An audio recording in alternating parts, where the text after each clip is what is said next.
merci, Monseigneur, d'animer cette retraite ici à la paroisse. Un peu pour vous mettre au parfum des choses, nous aurons une petite pause vers 7h45 pour prendre le café, un peu se dégourdir. On sait qu'on est dans des bancs d'église, que ça fait du bien de se relever les fesses à un moment donné. Je vous invite à écouter attentivement et puis de prendre ce qui sera justement à méditer ce soir, surtout pour l'année pastorale qui s'amorce, pour comment nous allons travailler ensemble, pour comment la paroisse procédera de l'avant pendant cette année pastorale. Pour bien sûr garder l'accueil au centre de tout ce que nous faisons et de devenir les meilleurs de nous-mêmes pour servir le Christ. Alors, Monseigneur Mathieu, merci beaucoup. Bonsoir. Merci à Jacques. Vous m'entendez bien? Bon, c'est bien grâce à la technologie.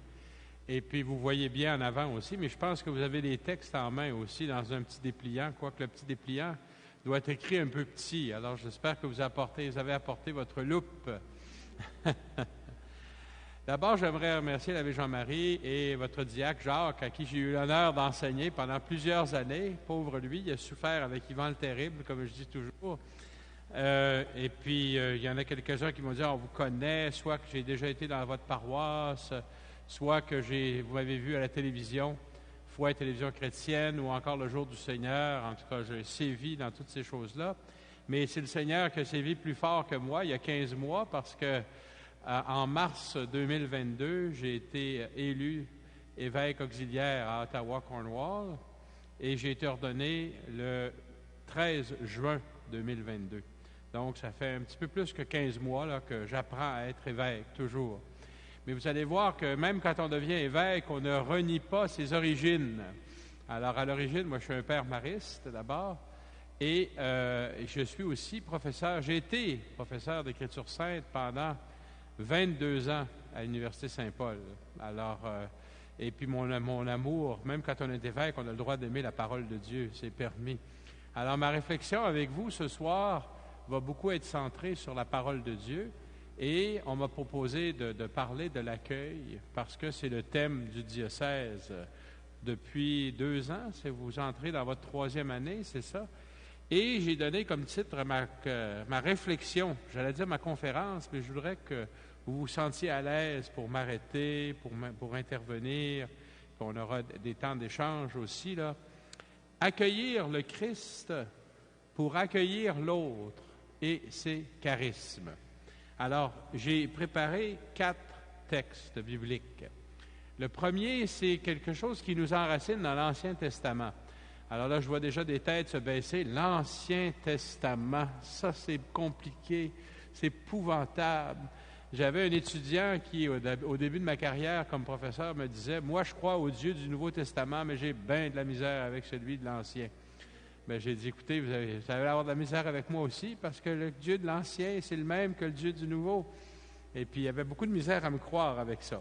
Mais j'espère qu'il a eu la chance de découvrir le vrai visage de Dieu. Je voudrais qu'on commence avec celui qui est le père dans notre foi. Ça, c'est une expression qui vient de Saint Paul, c'est-à-dire Abraham. Alors, Abraham, il s'est mis en route en Genèse, chapitre 12. « Pars, quitte ton pays, la maison de ton père et ton clan, puis je ferai de toi une grande nation. Tu seras une bénédiction. Je te donnerai un pays en héritage. » Alors, on est 6 chapitres plus loin, et Abraham est déjà arrivé en Terre Sainte. Il a fait 2 alliances avec Dieu. Dieu a fait 2 alliances avec lui. Une première alliance qui était en Genèse chapitre 15, qui était tout à fait gratuite. Dieu lui promettait tout. Il ne lui demandait rien. Puis en Genèse 17, ben là, Abraham a été obligé de donner un petit quelque chose et s'est fait circoncire. Hein? Et ça a été l'alliance du peuple, que le peuple juif continue de vivre là, par la circoncision à l'âge de 8 jours. Alors, on est tout de suite après cette circoncision et je vais lire le texte, je vais m'arrêter à quelques reprises. « Aux chaînes de Mambré, le Seigneur apparut à Abraham qui était assis à l'entrée de la tente.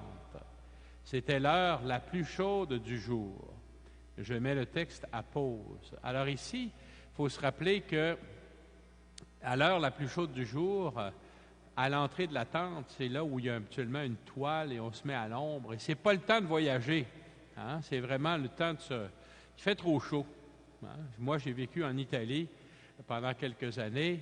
Je ne dis pas ça pour me vanter, là, mais pour expliquer quelque chose. C'est que la sieste était importante, surtout l'été. Et puis, quand on était à Rome, on faisait une sieste que vers 3 heures. Dans le sud de l'Italie, où j'ai fait aussi du ministère, on faisait une sieste jusqu'à 17 heures. Hein, les magasins réouvraient à 5 heures l'après-midi, parce qu'avant ça, il faisait trop chaud. Alors, on n'avait pas le... Puis, je vois le Père Jean-Marie qui dit, j'imagine qu'en Côte d'Ivoire, c'est la même chose. Alors, on n'a pas idée de voyager comme ça. Et voici qu'Abraham lève les yeux, peut-être assis, mais faisait un peu la sieste, puis il voit 3 hommes qui se tenaient debout près de lui. Dès qu'il les vit, il courut à leur rencontre depuis l'entrée de la tente et se prosterna jusqu'à terre. Ici, je pense que le narrateur fait une petite exagération parce qu'il venait juste d'être circoncis. Il se leva et il courut, mais pas trop vite, hein, mais il se prosterne devant ces 3 hommes-là. Il ne sait pas qui ils sont. Hein? Et il dit, en s'adressant au singulier, peut-être au premier des 3, « Mon Seigneur ». Alors ça, c'est pas « Mon Seigneur » parce qu'il a vu que c'était un évêque ou « Mon Seigneur » parce que c'était Dieu. Nous, on dit « Monsieur ». Monsieur, ça veut dire « Mon Seigneur », en fait. C'est un diminutif de « Mon Seigneur ». Alors, « Mon Seigneur », si j'ai pu trouver grâce à tes yeux, ne passe pas sans t'arrêter près de ton serviteur. Permettez que l'on vous apporte un peu d'eau, vous vous laverez les pieds et vous vous étendrez sous cet arbre. Alors, vous voyez, c'est vraiment l'accueil traditionnel de quelqu'un au Moyen-Orient. Hein? On reconnaît pourquoi laver les pieds. Hein? Parce qu'on marchait nu-pieds en sandales dans ce temps-là et dans un pays assez désertique. C'est sûr et certain que quand on arrivait quelque part, là, un petit lavage de pieds, ça ne faisait pas de tort. Hein? Puis rappelez-vous le service que Jésus a fait à la dernière scène, ce dont on fait mémoire le jeudi saint. Jésus se leva de table, enlevait son vêtement, mit un tablier et se mit à laver les pieds de ses disciples. Alors, finalement, c'est Abraham, il dit, « Je vais être votre esclave, vous allez être mes maîtres, et je vais vous accueillir comme un esclave accueille son maître quand il revient à la maison. Je vais vous laver les pieds, vous allez vous mettre sous cet arbre, et on va un peu d'eau pour que vous buviez et qu'on vous lave les pieds. » Et là, dans la Bible que j'utilisais, la Bible dont j'ai cité, là, c'est la Bible de la liturgie, celle dont on se sert dans notre liturgie du dimanche et des autres liturgies aussi. Dans la Bible, la traduction, on dit « Je vais chercher de quoi manger ». Moi, je vous ai mis ce que dit la Bible de Jérusalem aussi. « Permettez que j'aille chercher un morceau de pain et vous reprendrez des forces avant d'aller plus loin. » Alors, puisque vous êtes passé près de votre serviteur. Alors, c'est vraiment un accueil inconditionnel à quelqu'un qui est absolument étranger. Ça dépasse l'accueil que nous, on ferait à quelqu'un parce que ce n'est pas dans notre culture. En tout cas, au Canada, on n'est pas encore rendu là. Hein? Mais dans un pays comme le Moyen-Orient, au temps d'Abraham, c'était véritablement une coutume, même un devoir. Et il répond, ils acceptent. Les 3 disent « Fais comme tu l'as dit ». Alors, vous vous rappelez qu'il y a une belle icône qui a été faite à propos de cette visite des 3 de Dieu auprès d'Abraham. C'est l'icône de la Trinité de Roublev. Je ne sais pas si vous en avez une copie, c'est la paroisse de Sainte Trinité. C'est qu'une lecture chrétienne de ce passage a pensé que celui qui visitait Abraham, c'était Dieu, le Père, le Fils et le Saint-Esprit. Et moi-même, j'ai souvent prié devant cette icône ou devant une reproduction de cette icône. Mais il faut faire attention, ça c'est vraiment une lecture qui peut être faite une fois que le Christ est mort et ressuscité. Hein? Puis on va voir, on ne verra pas ce soir, mais si on continuait à lire au chapitre 19, on va voir que Dieu, il y en a 2 qui partent vers Sodome et Gomorrhe, et celui qui reste, c'est Dieu. Puis les 2 autres, ce sont des anges. Alors, à un premier niveau, ce n'est pas la Trinité. Mais un deuxième niveau, c'est la Trinité. Alors, la Trinité, où Dieu, avec 2 anges, accepte, fait comme tu l'as dit. Et là, Abraham me fait penser à ma mère. Parce que ma mère, elle nous disait, « Ah, venez souper chez nous, on va avoir un petit repas. » Puis là, j'avertissais mes confrères, je vous recommande de ne pas dîner ce midi.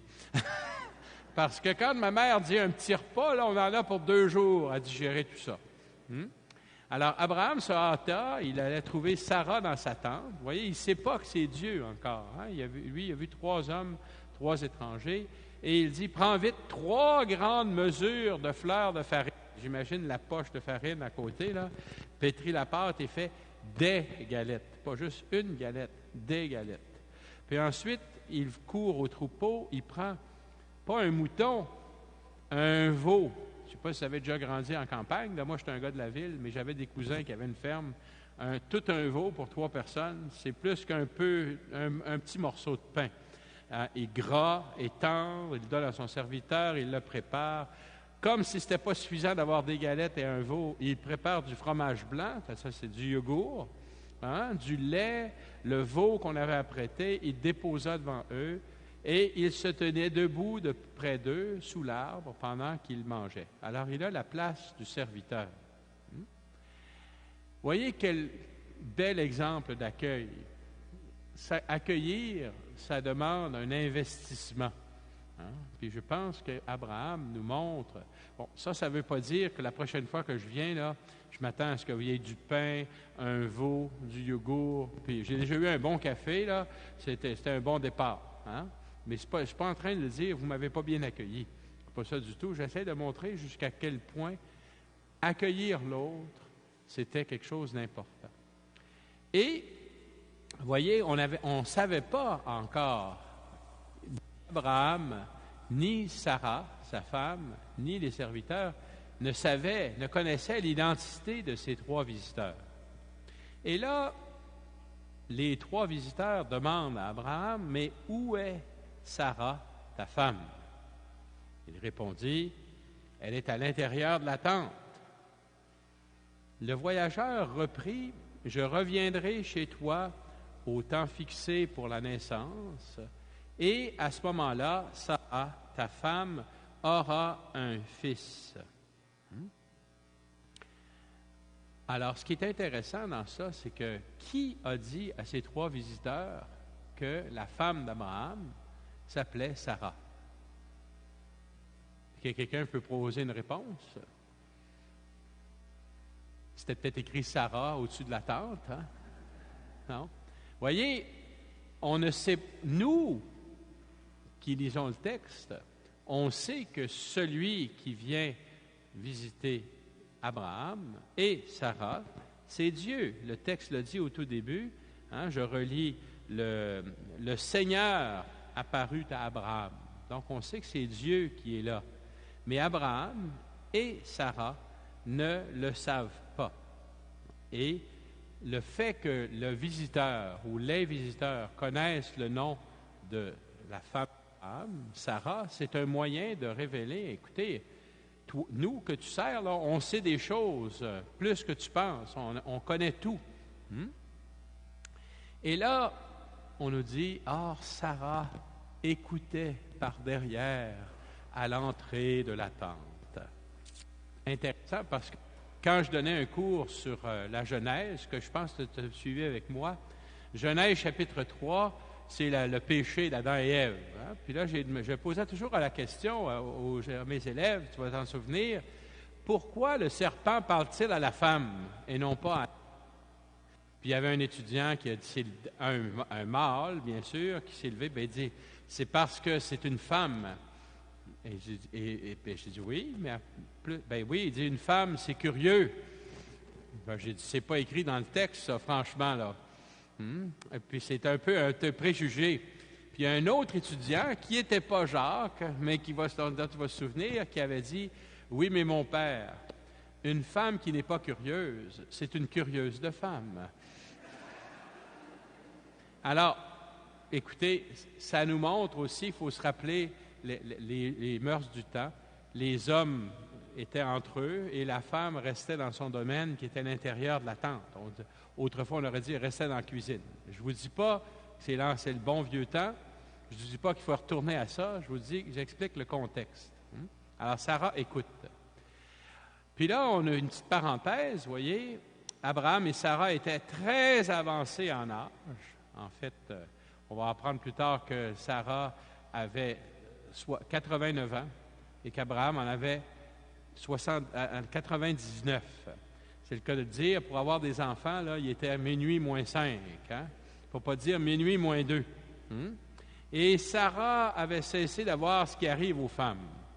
Ce qui arrive aux femmes. Mesdames, il va falloir que vous m'expliquiez ça. Moi qui suis un célibataire endurci, non, j'ai compris ce que c'était. J'avais une mère et j'ai une sœur. Ne vous inquiétez pas. Je savais qu'il y avait au moins 3 jours par mois. Il ne fallait pas que je taquine ma sœur parce que ce n'était pas le bon moment. Ma sœur avait ce qui arrive aux femmes à ce moment-là. Bon. Alors, et là, elle se met à rire en elle-même. J'ai pourtant passé l'âge du plaisir et mon Seigneur est un vieillard. Et là, le Seigneur Dieu dit à Abraham, pourquoi Sarah a-t-elle ri en disant, est-ce que vraiment j'aurai un enfant, vieille comme je suis? Y a-t-il une merveille que le Seigneur ne peut accomplir? Et là, c'est un peu fâchant parce que quand, au chapitre 15, quand Dieu a fait une promesse à Abraham, il dit, je vais rendre ta descendance aussi nombreuse que les étoiles du ciel et que le sable au bord de la mer. Abraham s'était incliné. Il savait que c'était Dieu qui fait, mais il s'est mis à rire. Puis Dieu lui a jamais reproché le fait qu'il avait ri à cette annonce-là. Et puis ensuite, bien là, Sarah, elle rit. Puis là, j'avais des étudiantes féministes qui disaient, on voit bien que c'est un homme qui a écrit ce texte-là. Le monsieur rit, mais la madame n'a pas le droit de rire. Peut-être. Dans le texte de Genèse 15, Dieu se présente à Abraham, puis il dit, « Je suis le Seigneur. » Il sait déjà, Abraham, que c'est son Dieu. Alors qu'ici, nous, on sait que c'est Dieu, parce que le texte nous l'a dit, mais ni Abraham ni Sarah ne le savent. Alors, le fait que un des personnages, au moins, sait le nom de Sarah, qu'il sait qu'est-ce qui se passe dans la tente alors que c'est fermé, on ne le voit pas, c'est une façon de révéler à Abraham et à Sarah que celui qui leur parle, c'est Dieu. Alors, et là, la question extraordinaire, parce qu'elle va résonner au moment de l'annonce à Marie, y a-t-il une merveille que le Seigneur ne puisse accomplir? C'est ce qu'on appelle une question rhétorique. La réponse, c'est non. Il n'y a aucune merveille que le Seigneur ne peut pas accomplir, ou, comme l'ange va le dire à Marie au moment de l'Annonciation, rien n'est impossible à Dieu. Alors, c'est intéressant de lire le texte comme ça, vous voyez, et la promesse est reprise au moment où je reviendrai chez toi, au temps fixé pour la naissance, Sarah aura un fils. Et là, Sarah mentit en disant, je n'ai pas ri, car elle avait peur, mais le Seigneur répliqua, si, tu as ri. Tu as ri. Bon, pourquoi cette affaire de rire, là, il y en a-tu qui ont déjà étudié l'hébreu ici? Je suis le seul. Un peu. Bon. Le nom d'Isaac, Yitzhak, en hébreu, ça veut dire « il rira ». C'est le verbe « rire », Tzak. Alors, Yitzhak, ça veut dire « il rira ». Puis effectivement, quand on annonce la naissance d'Isaac à Abraham, quand on l'annonce à Sarah, puis quand il va venir au monde, tout le monde va rire. Pas parce qu'il avait une drôle de face, là. C'est parce que c'est un jeu de mots avec son nom. Puis c'est intéressant de voir comment, quand Dieu fait émerger la vie, il y a un sourire qui émerge. Il y a un sourire sur la face de Dieu, puis il y a un sourire sur la face de celui qui est donné aussi. Petite parenthèse. Alors, pourquoi j'ai commencé par ce texte-là? Parce que ça montre l'importance dans la Bible d'accueillir. Donc, quand on donne comme thème pour la démarche diocèse depuis 2 ans et on entre dans une 3e année, l'accueil, on est au cœur même de la parole de Dieu.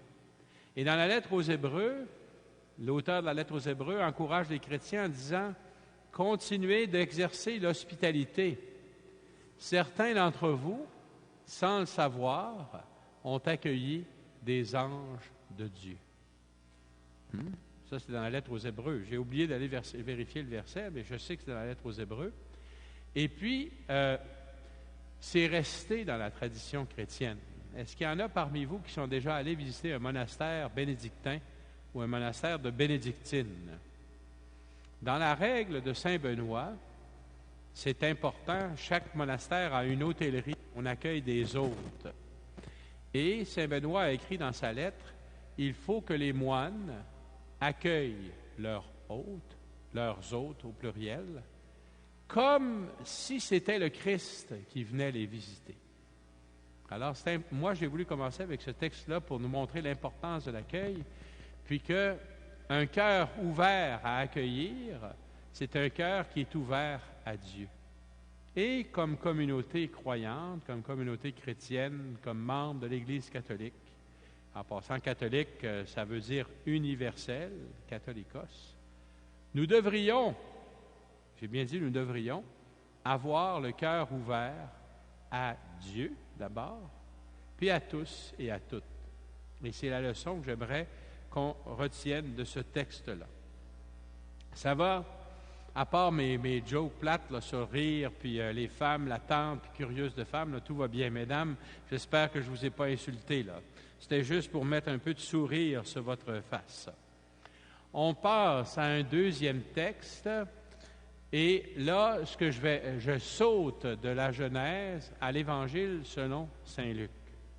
Et j'aimerais vous présenter 3 épisodes dans l'Évangile selon Saint Luc où Jésus, non pas le Père, le Fils et le Saint-Esprit, mais Jésus lui-même est accueilli par 3 personnes, même, on pourrait même dire 4 personnes différentes, parce que dans le deuxième récit, il va être accueilli par 2 femmes que vous connaissez bien, Marthe et Marie. Alors, commençons par l'accueil de Simon le pharisien dans l'Évangile de Luc au chapitre 7. Alors, j'ai bien précisé que c'est Simon le pharisien parce que dans l'Évangile, là, des Simons, il y en a plusieurs, puis on risquait de le mêler avec Simon Pierre. Hein? Ce n'est pas la même personne. Bon. Alors, Jésus a commencé son ministère au chapitre 4, au chapitre 5, avec la journée à Capharnaüm. Au chapitre 5, il a guéri la belle-mère de Pierre. Et ça, c'est au chapitre 4. Au chapitre 5, il a appelé Pierre, Jean et Jacques et André à le suivre. Et là, on continue. Il vient tout juste de choisir les 12 et il a fait le sermon sur la montagne. Heureux, vous les pauvres, etc. Et voici qu'on a un petit épisode où Jésus prend une petite pause. Un pharisien avait invité Jésus à manger avec lui. Jésus entra chez lui et prit place à table. Vous voyez, pensez à ma mère, là, pour qui il fallait jeûner avant d'aller souper chez elle. Alors, c'est arrivé très souvent que Jésus a accepté l'hospitalité de personnes. Ce n'était pas nécessairement des disciples. Et c'est arrivé très souvent que les messages les plus importants qu'il y avait à nous transmettre ont été donnés dans le cadre d'un repas, comme ça. Alors, c'est exactement ce qui va arriver ici. Bon, on ne nous dit pas quel était le menu, de quoi Jésus parlait, simplement qu'il y avait une communion de table entre Jésus, sans doute ses disciples étaient là aussi, et aussi certains d'autres pharisiens, hein, parce qu'il n'était pas seul comme pharisien. Survint une femme de la ville, une pécheresse. On ne nous dit pas quel est son péché, par exemple. Hein? Ayant appris que Jésus était attablé à la maison du pharisien, elle avait apporté un flacon d'albâtre contenant un parfum. Tout en pleurs, elle se tenait derrière lui, près de ses pieds, et elle se mit à mouiller de ses larmes les pieds de Jésus. Elle les essuyait avec ses cheveux, les couvrait de baisers et répandait sur eux le parfum. Je mets le texte à pause. Cette femme-là, elle n'a pas de nom. puis on ne dit pas quel est son péché. Mais dans d'autres évangiles, notamment dans l'évangile de Marc, le geste qu'elle pose, c'est le geste que pose Marie, c'est-à-dire dans l'évangile de Jean, pardon. Marie, la sœur de Marthe et de Lazare. Au moment de... Puis il y a une autre femme aussi qui vient dans l'évangile de Marc, juste avant la Passion. Jésus dit, le geste qu'elle pose, c'est comme si elle m'avait assuré ma sépulture. Hein? Bon. Mais remarquez les gestes qu'elle pose. D'abord, ça peut nous paraître un peu bizarre que, pas inviter, cette femme-là rentre dans la maison du pharisien. Il faut se rappeler que la façon des probablement un riche, puis le repas, il était servi dans l'atrium, où tout le monde avait accès. Serviteurs, tout le monde pouvait rentrer sans problème. Et puis, pour comprendre ce qui est décrit ici, il faut se rappeler que moi, quand je vais prendre un repas, puis si vous m'invitez chez vous, je suis pas mal sûr que vous allez m'inviter à m'asseoir à table. Comme ça. Alors, si j'ai les pieds en avant comme ça, c'est un peu difficile que quelqu'un vienne me laver les pieds par en arrière. Il faudrait que je fasse une petite pirouette, ou qu'elle fasse une pirouette aussi, là. Il faut se rappeler que dans le temps de Jésus, surtout à la mode des Romains, on mangeait couché. Il y avait un lit qui était légèrement incliné, la tête était plus haute que les pieds. Puis, on se mettait les coudes à la tête du lit, puis la nourriture était devant nous. Ça explique pourquoi cette femme vient par derrière, puis elle a accès aux pieds de Jésus. Mais remarquez aussi qu'elle fait les mêmes gestes qu'Abraham avait fait avec les 3 autres. Avez-vous remarqué ça? On va apporter un peu d'eau pour vous laver les pieds. Puis ensuite, on va vous présenter un repas. Alors, elle fait le même geste, mais elle le fait avec, non pas de l'eau qu'elle a apportée, avec ses larmes. Puis au lieu d'avoir une serviette, elle les essuie de ses cheveux. Alors, normalement, la plupart des gens pensent que cette femme était une prostituée. Les femmes, habituellement, se cachaient les cheveux. Hein? Mais une prostituée, ça montrait que ça avait des beaux cheveux. Hein? Bon. Alors, elle avait les cheveux détachés, puis elle lave les pieds de Jésus. Puis, non seulement elle les lave, mais elle lui verse un parfum. Quand on a marché toute la journée, un peu de parfum, là, ça ne doit pas nuire un peu. Mais c'est un parfum très, très, très précieux.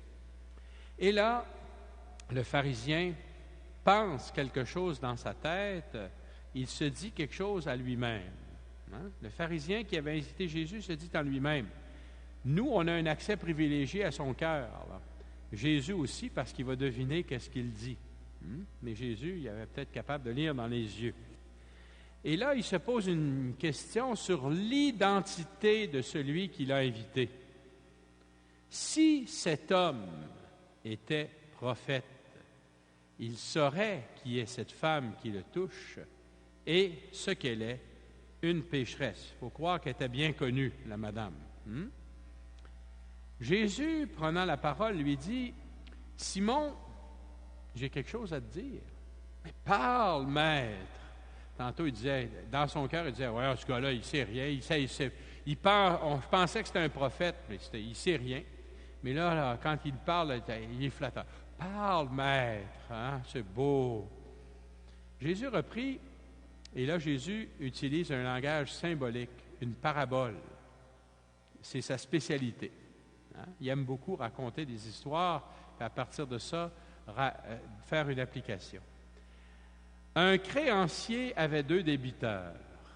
Le premier lui devait 500 pièces d'argent, l'autre 50. Ça ne vous fait pas penser à la page d'Évangile qu'on a eue dimanche dernier, hein, à propos des serviteurs.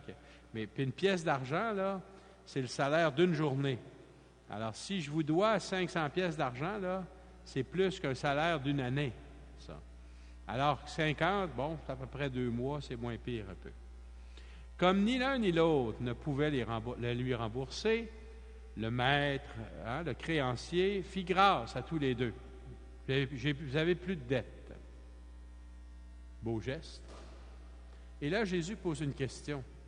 Lequel des 2 l'aimera davantage? Simon répondit, « Je suppose que c'est celui à qui on a fait grâce de la plus grande dette. » Il est quand même intelligent, Simon. Et Jésus lui dit, tu as raison. » Puis là, il se tourne vers la femme. Là, imaginez, là, rappelez-vous, il est couché sur le dos, sur le ventre, pour voir Simon, il faut que là, mais s'il se retourne, il se met sur le dos, puis il fait donc dos à Simon. Et il se tourne vers la femme et dit à Simon, « Tu vois cette femme? Je suis entré dans ta maison, tu ne m'as pas versé d'eau sur les pieds. Tu n'as pas fait ce qu'Abraham a fait avec ses 3 autres. Elle les a mouillés, ses larmes, et les a essuyés avec ses cheveux. Tu ne m'as pas embrassé. » Bien là, faut traduire ça un peu, là, hein? Surtout que avec tous les débats sur le genre, puis l'identité, puis LGBT+, là, bon, hein? Vous avez déjà vu, dans notre rituel de l'Eucharistie, l'évêque, quand c'est moi qui préside, c'est l'évêque, quand c'est le Père Jean-Marie qui préside, c'est un prêtre, on dit « La paix soit avec vous », puis que la paix du Seigneur soit toujours avec vous, puis donnez-vous, frères et sœurs, dans la charité du Christ, donnez-vous la paix. Et quand on donne la paix entre prêtres, habituellement, on fait l'accolade, puis on ne s'embrasse pas sur la bouche, là, hein, mais on fait un baiser de paix. C'est ça dont il est question ici. Hein?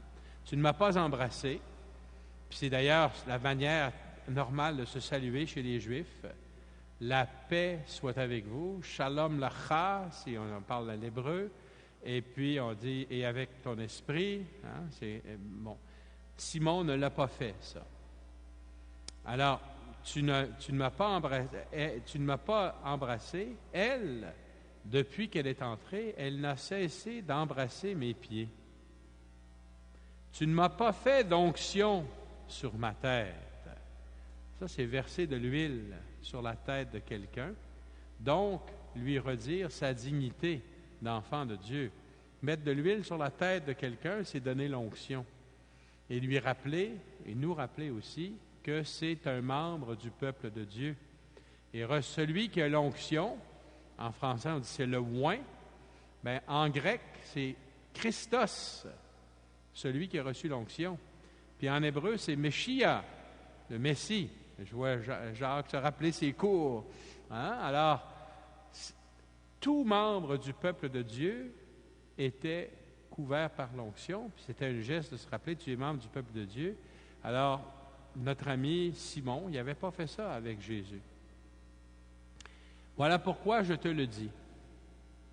C'est péché. Alors là, ici, il vient contredire ce que si cet homme était prophète, il saurait qui est cette femme qui le touche, il saurait que c'est une pécheresse. Alors, Jésus le sait. Hein?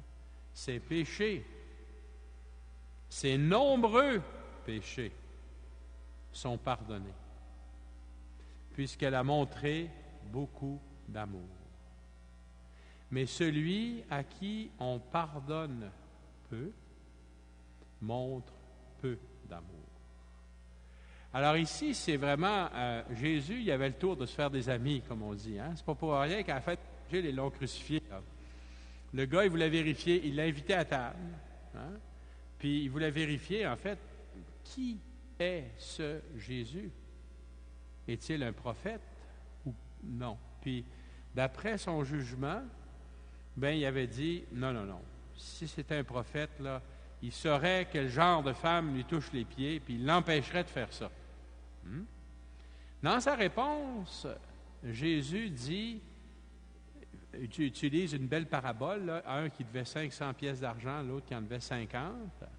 Bon, puis finalement, dans sa façon d'expliquer la parabole, puis de réagir à la réponse de Simon, il dit, le serviteur qui devait 500 pièces d'argent, là, c'est elle. Et c'est parce que ses péchés sont pardonnés, ça veut dire moi, en tant que non seulement prophète, mais en tant que Christ et Seigneur, je peux pardonner les péchés. Puis là, il faut faire attention, hein, parce que dans notre société, surtout au Québec, là, même si je vis en Ontario, j'ai grandi au Québec, combien de fois je me suis fait dire, quand il y avait une célébration du pardon, mais mon père, il n'y en a plus de péché. Vous avez déjà entendu ça? Hein? Rappelez-vous que le péché, c'est tout ce qui nous éloigne de Dieu. Et puis, commettre un péché, c'est sûr que ça prend un certain effort, là, parce qu'il faut savoir c'est quoi la volonté de Dieu, puis il faut savoir que qu'est-ce qu'on doit faire pour l'accomplir, puis de décider sciemment que je sais que Dieu veut que j'aille à droite, mais moi, je décide d'aller à gauche. Hein? Bon, mais c'est un péché véniel, c'est pas un péché mortel, aller à droite ou aller à gauche, là. Mais c'est une illustration. Alors, Jésus, ses péchés, imaginez de quel péché il s'agit. Pour la plupart des commentateurs, ce sont le texte. C'est à vous, je vous laisse l'interpréter, mais chose certaine, elle en avait beaucoup. Et Jésus lui. Mais quand il parle de celui à qui on pardonne peu, il est en train de dire qui était au Québec, on dirait que c'est un péteux. Vous savez, c'est quoi un péteux de bretelles? Il n'y a plus beaucoup de monde qui porte des bretelles. Mais se péter les bretelles, là, ça veut dire, regardez-moi, je suis bon. Hein? Puis on peut référer à un autre texte où il y avait un pharisien et un publicain qui priaient au temple. Puis le pharisien disait, je te bénis, Père, parce que je ne suis pas comme les autres hommes. Voici ce que je fais pour toi. Je jeûne 3 fois par semaine, je donne la dîme, je paye tout ça. Mais je ne suis pas comme ce publicain. Puis le publicain, lui, il n'osait même pas lever les yeux, puis il disait, Seigneur, prends pitié du pécheur que je suis. Alors, notre ami Simon, là, c'est un gars qui aimait ça se vanter, puis de se faire passer pour un juste. Bien, lui aussi, c'est un pécheur. C'est ce que Jésus lui dit. Mais comme tu penses, même si je t'offre le pardon à toi aussi, tu ne montreras pas d'amour. Et là, pour être sûr qu'on a bien compris, il parle à la femme et il lui dit, tes péchés sont pardonnés. Alors ici, c'est important de faire une petite révision d'un cours de grammaire. On va vous ramener à l'école élémentaire. L'école n'est pas commencée, il n'y a pas longtemps. Si je dis la voix active puis la voix passive, hein? Je vais vous donner un exemple que j'aime beaucoup utiliser parce que ça se voit, j'aime beaucoup manger. Si je dis « je mange une pomme », le sujet c'est « je », le verbe c'est « mange », puis l'objet du manger c'est la pomme. Si je dis « une pomme est mangée », bien ça c'est la voix passive. Et normalement, si je voudrais traduire de la voix active à la voix passive, je traduirais « je mange une pomme » par « une pomme est mangée par moi ». Mais ici, tes péchés sont pardonnés. Est-ce que Jésus dit qui est à l'origine du pardon? Est-ce qu'il le dit? Non. Alors, c'est ce qu'on appelle, puis là, je suis sûr que Jacques va encore faire des signes de la tête, on appelle ça un passif divin ou un passif théologique. Pourquoi? Bien, vous vous rappelez, un des commandements, c'est « Tu n'invoqueras pas le nom de Dieu en vain ». Vous connaissez ce commandement-là. Hein? Et les Juifs ils le prenaient déjà, mais ils prennent encore ce commandement très au sérieux. De sorte que, à toutes les fois où ils auraient pu utiliser le nom de Dieu, ils changeaient. Le nom de Dieu, ce serait Yahvé. Mais souvent, quand un Juif lit la Bible en hébreu, au lieu de dire Yahvé, il va dire Adonai, le Seigneur. Et une autre façon d'éviter de dire le nom de Dieu, on dit, par exemple, tes péchés sont pardonnés. C'est un passif, mais un passif dont on ne connaît pas l'auteur. Qui est celui qui fait l'action? Bien, c'est sous-entendu que Dieu te pardonne tes péchés. Hein? Ça arrive souvent, faites attention. Moi, je suis un exégète de métier. Hein? Un exégète, c'est quelqu'un qui scrute les Écritures, puis on regarde le temps des verbes. On est vraiment maniaque un peu, là. La meilleure définition d'un exégète que j'ai entendue, c'est qu'un exégète, c'est un obsédé textuel. Textuel! Parce qu'on regarde le texte et on le scrute à la loupe. Alors, voilà, c'est un petit truc que je vous donne, là. Quand on a un passif, souvent, c'est une façon de dire que Dieu a fait quelque chose. Alors, tes péchés sont pardonnés, ça pourrait être traduit par Dieu te pardonne tes péchés. Puis là, les convives se disent entre eux-mêmes. Hein, ils parlent, vous voyez, au début, il y avait une communion entre ceux qui étaient à la table et Jésus. Mais là, à cause de cette déclaration, il y a une séparation. Si, au lieu de m'écouter ou de me parler, vous vous mettiez à parler entre vous, je me sentirais un peu tout seul. Hein, notre communion serait un peu brisée. Bien, il y avait une belle communion de repas entre Jésus et ces gens-là, mais à cause du geste de Jésus, de sa parole, ils arrêtent de lui parler, puis ils se parlent entre eux.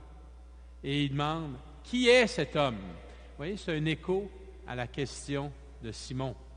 Si cet homme était vraiment un prophète, la question, c'est l'identité de Jésus, qui va jusqu'à pardonner les péchés, et Jésus ne leur répond pas, mais il reste en lien avec cette femme, et il lui dit, « Ta foi t'a sauvé. Va en paix. » Il interprète tous ces gestes comme étant des gestes de foi envers lui et envers Dieu, et il lui dit, « Maintenant que tu as pu goûter au pardon, tu peux aller. Hein? Va. » Un petit peu comme avec la femme adultère dans Jean chapitre 8, qu'est-ce que Jésus dit?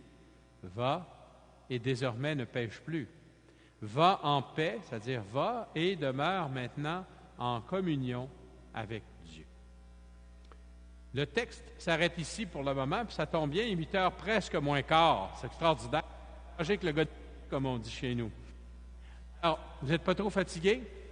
Bon, je vais juste donner une petite conclusion de ces 2 textes qu'on vient de lire, puis on en a 2 autres, même 3 autres à lire. Après, on verra comment on fait ça, là. Ça se peut que j'en saute un, ou que j'aille plus vite sur un des 2. Alors, voyez, l'hospitalité, accueillir l'autre, c'est une façon d'accueillir, d'ouvrir son cœur pour accueillir Dieu. Et rappelons-nous, Matthieu, chapitre 25. Tout ce que vous avez fait à l'un de ces petits qui sont mes frères, c'est à moi que vous l'avez fait. Jésus s'identifie avec tous ceux qu'on accueille, de sorte que, en nous qui venons accueillir le Christ tous les dimanches, à travers sa parole et son Eucharistie, nous qui l'accueillons dans notre cœur, bien, c'est une façon de se pratiquer. C'est pour ça qu'on appelle ça un pratiquant, quelqu'un qui vient à la messe, là. Se pratiquer à ouvrir son cœur pour accueillir les autres aussi. Et cet accueil, il nous permet de mieux connaître le Christ. Des fois, notre accueil n'est pas tout à fait désintéressé, comme celui de Simon le pharisien. Pourquoi Simon le pharisien avait accueilli Jésus? Est-ce que c'est parce qu'il voulait devenir un de ses disciples? Peut-être. Mais ce qu'il voulait surtout faire, c'est vérifier si ce gars-là, selon mes critères, les critères de Simon, était véritablement un prophète. Puis comme Jésus allait contre ces critères, en accueillant une pécheresse, il n'est pas un prophète. Hein? Alors, voyez, des fois, là, le Seigneur, qui se laisse accueillir par nous, il nous donne des surprises. Il n'agira pas toujours comme nous, on veut qu'il agisse. Des fois, il va nous mettre au défi. Souvent, il va nous mettre au défi. Puis comment on va être capable de l'accueillir? Est-ce qu'on va être capable de dire, oui, Seigneur, je me laisse transformer par toi?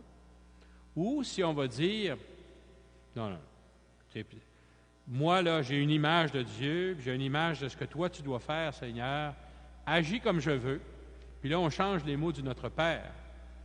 On ne dit pas que ta volonté soit faite sur la terre comme au ciel. On dit que ma volonté soit faite sur la terre comme au ciel.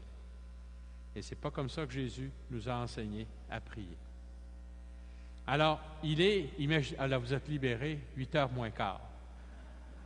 On a dit qu'on prenait une pause de 15 minutes, l'abbé, c'est ça? Alors, puis le café est en bas. OK. Alors donc, moi, je vais rester ici, parce que j'ai déjà eu un café, puis j'ai déjà de l'eau. Mais je vous invite au moins à vous lever. Puis quand on va reprendre à 8 heures, on va commencer par vos réactions, vos questions. Jusqu'à maintenant, On oublie ça, mais monsieur, ça vient de Monseigneur. C'est un diminutif de... C'est le début de Monseigneur, puis la fin de Monseigneur, Monsieur. Alors, c'est une façon de saluer les gens. Écoutez, souvent, moi, j'ai vécu en Israël pendant 6 mois. Puis le matin, j'allais dire la messe chez les sœurs de l'apparition de Saint-Joseph sur la rue des Prophètes. Là. C'était du sport, ça, là. Hein? Et puis, souvent, il y a des gens juifs qui nous croisaient, puis là, pour être sûr, savoir qui on était, ils nous demandaient l'heure. Parce que de la façon dont on répondait, ils savaient tout de suite si on était juif ou non. C'était arabe, juif ou étranger. Alors, puis habituellement, les madames nous disaient « Adonis ». Il y a une madame, je me souviens, qui m'a demandé 2-3 fois « Adonis ». Puis Adonis, ça veut dire « Monseigneur ». Adonai, c'est Seigneur, puis Adonis, mon Seigneur. Je n'étais pas évêque, là. J'étais simplement prêtre qui allait dire la messe. Est-ce que j'ai répondu à votre question? Très bien. C'est ce que je vous ai présenté. On peut faire un lien jusqu'à maintenant avec ce qu'on vit comme Église. J'espère que oui, on va y arriver dans un instant. Mais déjà, je pense que j'ai voulu, dans la conclusion, dire avoir un cœur accueillant au Seigneur. Puis là, on va voir un peu comment on peut être accueillant les uns envers les autres en accueillant le Seigneur. Ou on peut virer ça de bord, comme on dit chez nous, défaire notre chemin. On peut en accueillant les autres, accueillir le Seigneur aussi. Ça va ensemble, me semble-t-il. Ça vous va? Est-ce qu'il y aurait d'autres interventions? Oui?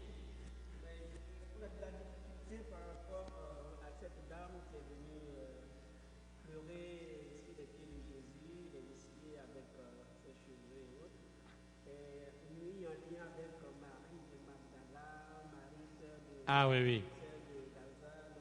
Ben oui, il y a plusieurs Maries dans l'Évangile, puis il y a est-ce que c'était Marie-Madeleine, Marie de Magdala? Est-ce que c'était Marie, la sœur de Lazare? Est-ce que c'était une autre femme qui n'avait pas de nom? Est-ce que c'était la pécheresse de Jean 8? Alors, vous voyez, il y a toutes ces femmes-là qui sont des pécheresses, viennent voir. Il est possible que ce soit Marie-Madeleine. Il est possible que ce soit Marie, la sœur de Lazare et de Marthe. Ça va être ma question 12 028 quand je vais arriver au ciel.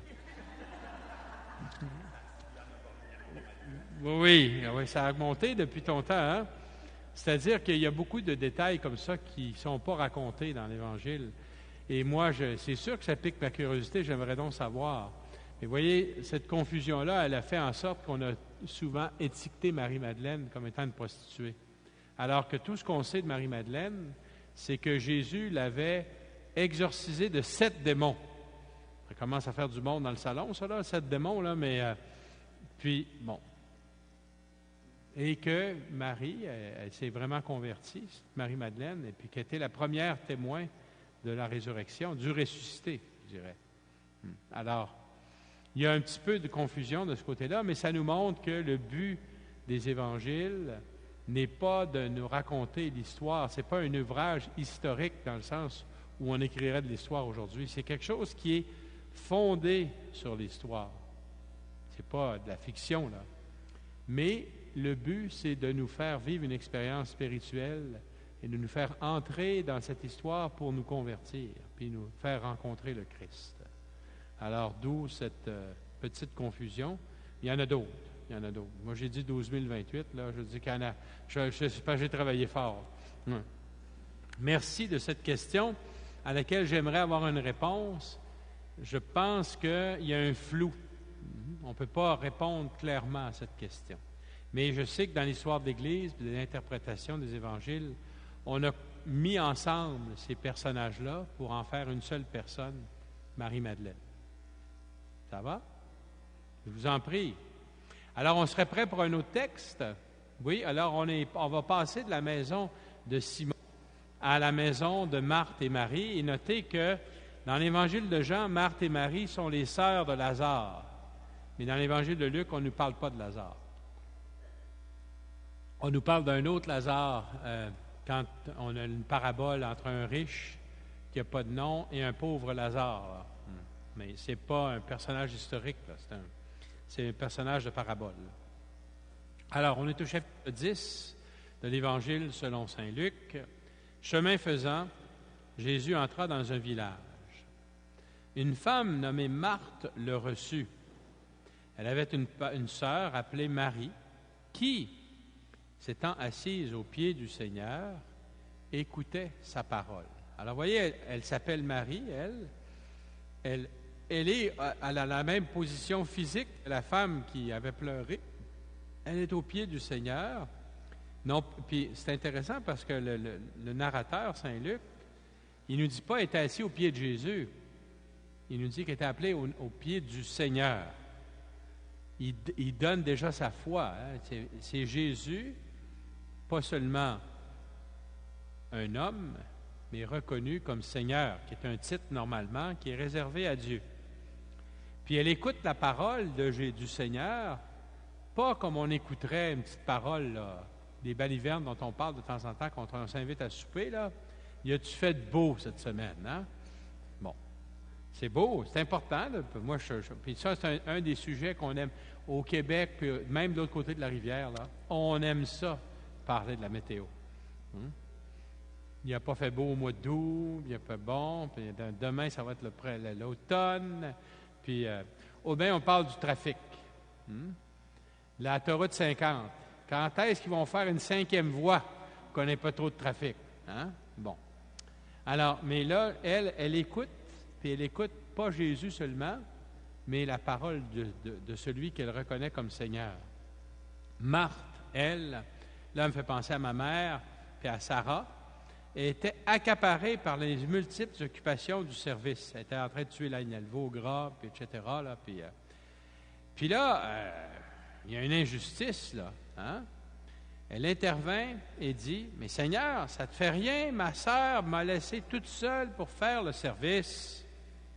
Dis-lui de m'aider. » Puis là, j'imagine Jésus disant à Marie, « Va aider Marthe, pauvre petite. » Puis là, il n'y avait pas de TV dans ce temps-là. Là. Il était assis dans le salon, il n'aurait pas pu mettre la TV au football un dimanche après-midi, par exemple. Là, hein? Non. Alors, vous voyez, puis moi, j'ai déjà utilisé cette parabole-là pour dire à mes confrères dans la communauté, écoutez, quand on accueille quelqu'un, là, j'avais un confrère on écoutait quelqu'un, puis la minute qu'il avait serré la main, il s'assoyait, puis il mettait la TV à on. On va vous raconter une petite histoire. Un père mariste français, il était haïssable, mais pas de sa faute, il était français, tu vois. Excusez. Je suis pas gentil. Désolé. Alors, non, mais il était un gars, vous allez voir, écoutez ce qu'il a fait. Il y a une de ses communautés, lui, il vivait tout seul dans un appartement, puis il y a un supérieur d'une communauté qui lui a dit, « Tu viendras nous voir. » Fait que, il est allé les voir, ils ont soupé ensemble, puis après le souper, tout le monde s'est écrasé dans la salle de télévision pour regarder le bulletin de 20 heures, avec Poivre d'Arvor dans ce temps-là. Alors là, tout le monde écoutait religieusement la TV, là, c'est l'adoration électronique. Et puis, qu'est-ce que mon confrère a fait? Il a pris sa chaise, il l'a placée dos à la télévision, il s'est assis devant ses confrères. Ça a créé un certain froid, hein? Ils ont dit, mais qu'est-ce que tu fais là? Bien, il dit, vous m'avez demandé de venir vous voir. Il dit, je vous regarde. Alors, il était un peu détestable, hein? Mais ils ont compris que quand on accueille quelqu'un, c'est lui qui devrait être au centre. Alors, heureusement, Marie n'a pas écouté l'invitation de Marthe, parce que, pauvre Jésus, il aurait été resté tout seul dans le salon en attendant que le souper soit prêt, là, tu sais. Ouais. C'est un peu spécial, hein? Mais ça n'arrive pas ici, jamais. Personne ne regarde la TV quand il nous invite à souper. C'est sûr. Alors, pardon? Alors, c'est ça. Moi, ce que j'aime, c'est voir deux amoureux au restaurant. Puis la première chose qu'ils font, c'est l'un devant l'autre. C'est extraordinaire. Si c'est ça être en amour, j'aime mieux rester célibataire. Bon. Alors, puis là, le Seigneur, c'est pas Jésus. Elle l'appelle Seigneur, puis le Seigneur lui répond. Vous voyez, ça fait 3 fois que Jésus est appelé Seigneur dans ce texte-là. Puis il lui dit, Marthe, Marthe, tu te donnes du souci, tu t'agites pour bien des choses. Une seule est nécessaire. Marie a choisi la meilleure part. Elle ne lui sera pas enlevée. Moi, j'aime beaucoup comparer ce texte-là à notre attitude à l'Eucharistie. Surtout nous autres, les prêtres et les diacres. Bien, évêque, vous avez les trois rangées là, aujourd'hui. L'évêque, le prêtre et le diacre. On a tellement de choses à penser qu'on s'investit dans tous les détails. Mon homélie, es-tu prête? J'ai-tu bien mis ma croix? J'ai-tu mis mon col romain? Comme là, je me suis aperçu tantôt que j'avais oublié mon veston. Puis j'ai mis un T-shirt qui est trop grand pour mon col romain. Ça va mal, mon affaire. Bon, qu'est-ce que je vais faire? Puis, est-ce que tout le monde est bien à sa place? On est tellement préoccupé par les préoccupations du service qu'on risque, je ne dis pas qu'on le fait, mais on risque d'oublier celui pour qui on est là. Puis, c'est pas juste ceux qui ont quelque chose à faire qui risquent d'oublier, là. Hein? Il y avait un prêtre qui avait été ordonné sur le retard un peu, puis son rêve, depuis qu'il était un enfant de cœur, c'était de faire une procession de la fête Dieu. Il avait tout prévu, là, les reposoirs, les fleurs, le dais, là, c'est comme le parapluie qu'on tient par-dessus. Il avait fait chaîner l'ostensoir, monsieur, c'était quasiment... Puis là, il est parti pour la procession. Puis là, le sacristain court après. « Monsieur le curé, monsieur le curé, monsieur le curé, vous avez oublié de mettre l'hostie dans l'ostensoir. » Il a répondu à son sacristain, « On ne peut pas penser à tout. » Vous voyez, c'est une petite parabole qui montre bien que des fois, on oublie l'essentiel. Alors, c'est intéressant de voir comment, dans ce petit récit, moi j'admire Marthe et Marie. Je suis une très bonne Marthe. Je ne suis pas toujours une bonne Marie dans ça. Puis je pense qu'on peut tous se reconnaître. Il y a des moments dans notre vie où on est plus Marie que Marthe, mais il y a souvent, surtout par les temps qui courent, on est tous très occupés. On est tous des bonnes Marthes. Hein? Mais puis c'est important aussi qu'il y ait une Marthe pour préparer le souper, puis bien faire les choses. Puis on a tous des ministères dans notre liturgie, etc. Mais on devient tellement accaparé par ça qu'on risque d'oublier celui qu'on accueille. Celui qu'on accueille, le Christ, mais celui qu'on accueille dans la communauté pour que le corps du Christ soit. Puis moi, j'admire le fait, ce soir, j'ai été accueilli tout de suite. Vous savez, je ne me suis pas senti traité par Marthe, là. Il y avait des maris qui m'ont accueilli. Mais je tiens à le souligner. Hein?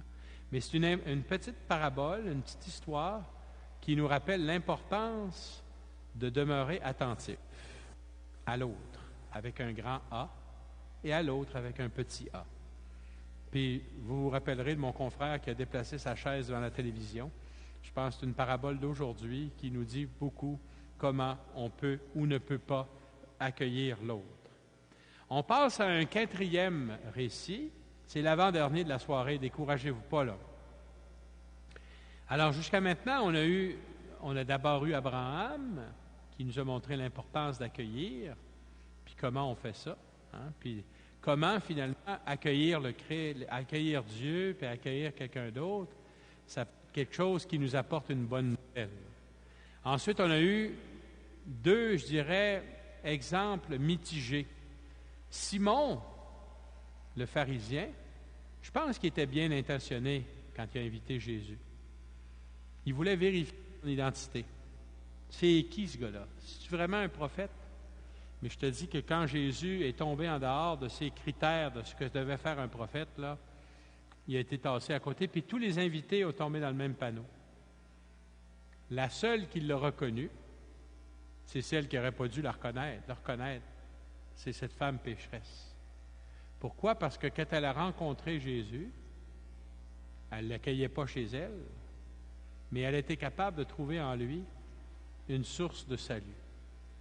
Puis est-ce que c'est pas ça qu'on est appelé à vivre quand on s'approche du Seigneur? L'accueillir pour qu'il touche nos cœurs, qu'il nous relève, qu'il nous dise « Va, ta foi t'a sauvé », puis qu'on puisse partir en toute liberté dans la paix. On a Marthe et Marie. Bien, Marthe et Marie, c'est Marie, on pourrait la traiter. Ma mère, elle disait, ouais, elle disait toujours à ma soeur, viens m'aider quand on avait de la visite. Puis là, ma soeur, une petite histoire de famille, ma mère était droitière, puis ma soeur était gauchère. Ça prenait pas 5 minutes que ma soeur était dans la cuisine. Elle a dit, t'es donc bien gauche, va-t'en à t'asseoir, j'ai pas besoin de toi, tu me nuis plutôt que m'aider. Hein? Bon. C'était une petite histoire de famille. Hein? Pas que ma mère n'aimait pas les gauchères, là, puis qu'elle n'aimait pas ma soeur, au contraire, mais c'est... Alors, finalement, c'est important de bien accueillir quelqu'un. Mais il ne faudrait pas que toutes les technicalités qui est autour nous empêchent d'accueillir, pour vrai. Et là, on a Jésus qui va s'inviter.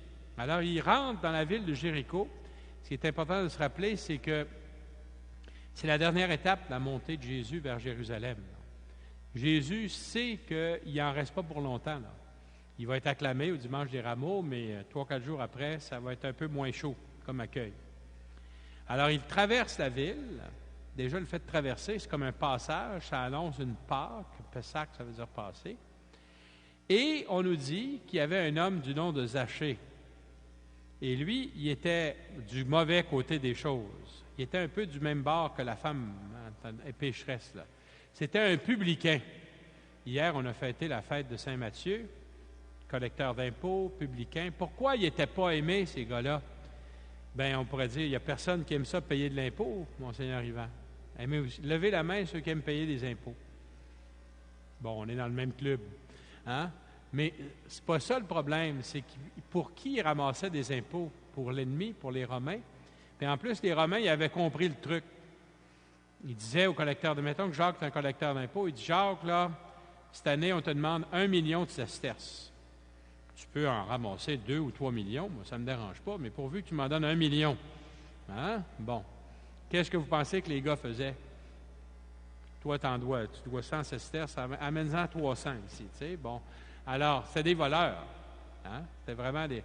Non seulement ils travaillaient pour l'ennemi, mais c'était des voleurs. Puis ils étaient protégés par le système encore. Aujourd'hui, je ne sais pas comment on appellerait ça, mais je vais garder ça pour moi. Bon. Lui, il n'était pas juste un collecteur d'impôts. Il était le chef des collecteurs d'impôts. La plus crapule, c'est le parrain. Ah, je vais lui faire un offre qu'il ne pourra pas refuser. Bon. Et c'était quelqu'un de riche. Et on pourrait dire de riche qui s'est enrichi malhonnêtement. Hein? Alors, il cherchait quand même à voir. Souvent, on pense que Zachée cherchait à voir Jésus. Il ne voulait pas seulement le voir. Il voulait voir qui était Jésus. Sa démarche, c'est une démarche qui ressemble beaucoup à celle de Simon le pharisien. Il a entendu parler de ce gars-là. Il ne veut pas seulement avoir une photo de lui, un selfie avec Jésus, là. Il veut comprendre qui il est. Il veut savoir qui est Jésus. Mais il ne pouvait pas à cause de la foule. Alors, il était de petite taille. C'est pour ça qu'on utilise beaucoup cette histoire-là avec nos jeunes là, qui se préparent au pardon, parce qu'eux autres aussi sont de petite taille. Mais pensez à tous nos contemporains qui ne sont pas ici ce soir et qui ne viennent pas à nos rendez-vous à l'Église. C'est pas du mauvais monde. En tout cas, pas toutes. Il y en a peut-être une couple là, qui sont un peu mauvais, mais je vais vous les laisser deviner c'est qui, là. Mais souvent, la foule les empêche de venir. Tu crois encore en ça, toi?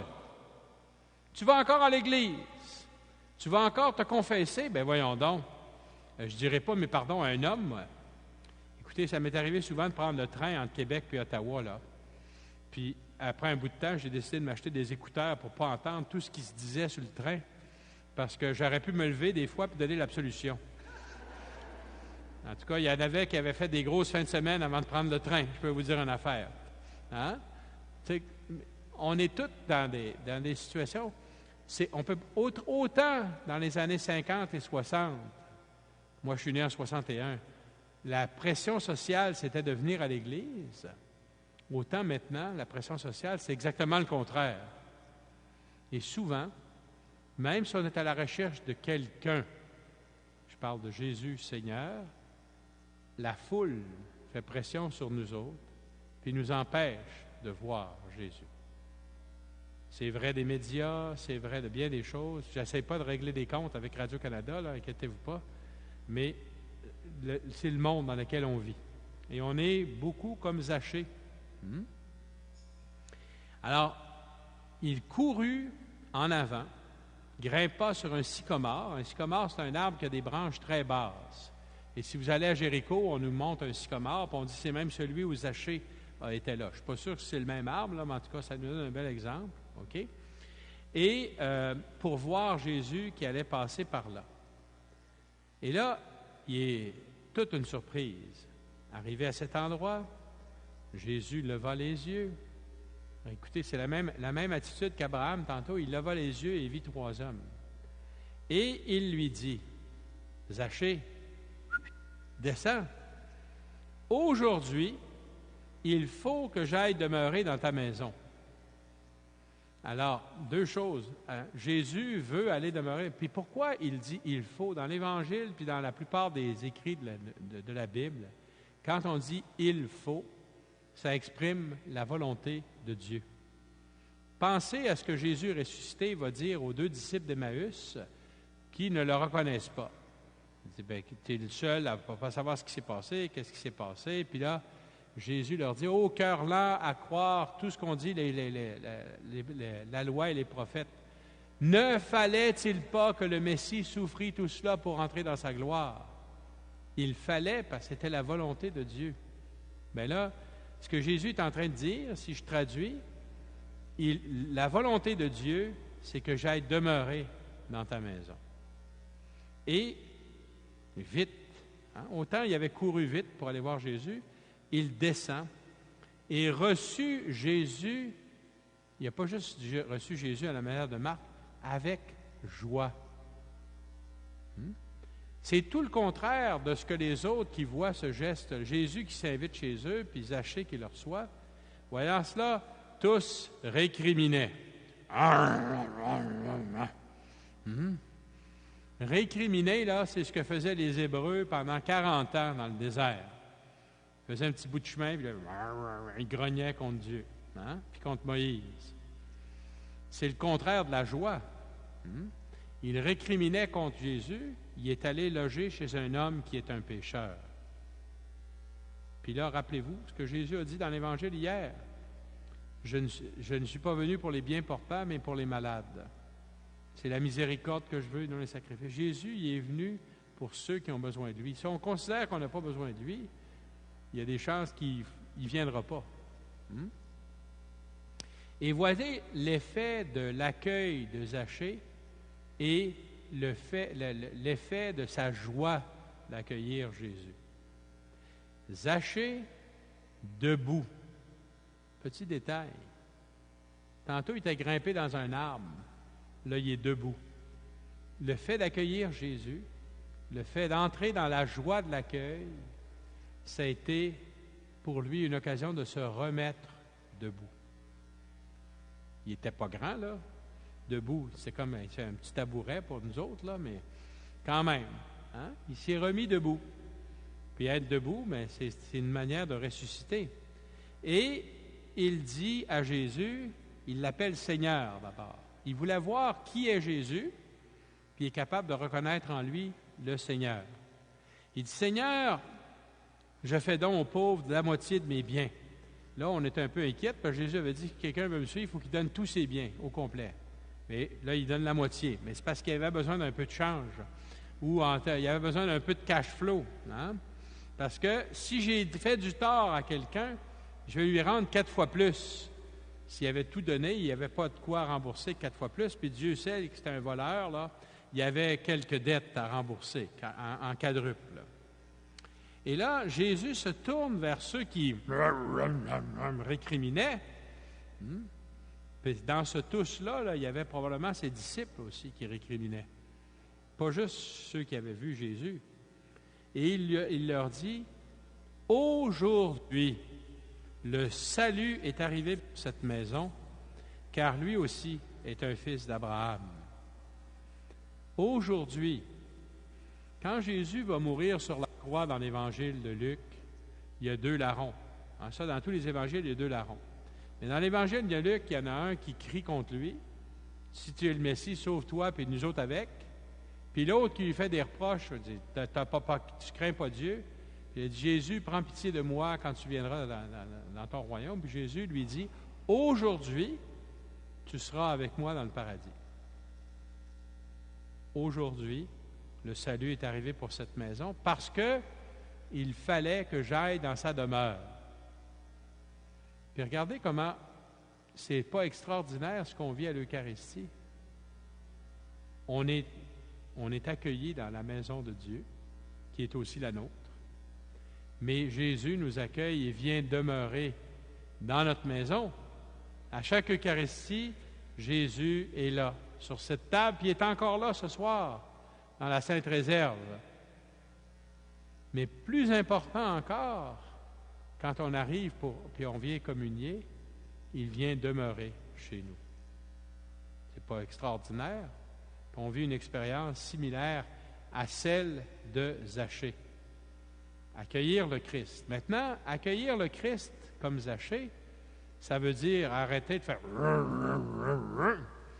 puis entrer dans la joie d'être sauvé. Est-ce que c'est ça que les gens voient quand ils viennent dans nos assemblées? Il y a des fois, là, il y a un monsieur qui avait déjà, à un de mes confrères qui est décédé maintenant, Jacques Parent, ça fait 4 ans qu'il est décédé, et ça fait 4 ans hier.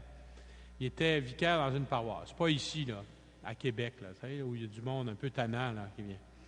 Et puis, il y a un monsieur qui rentre dans l'église où il était vicaire, puis il dit « Mon père, il dit, je comprends pourquoi il appelle ça le Saint-Sacrifice de la messe. » Il dit « Pourquoi donc? » Il dit « C'est assez plate de venir ici. » Il dit « C'est un vrai sacrifice. » Je ne suis pas sûr qu'il avait bien compris. Hein? Vous voyez, nous autres, des fois, on vient rentrer à l'église, on est préoccupés, on s'est chicanés, on a eu des difficultés toute la semaine. On rentre un peu la falle basse. Hein?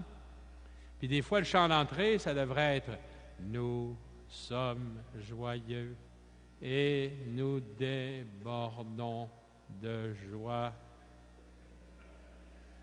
Des fois, qu'on a l'impression que c'est ça, hein?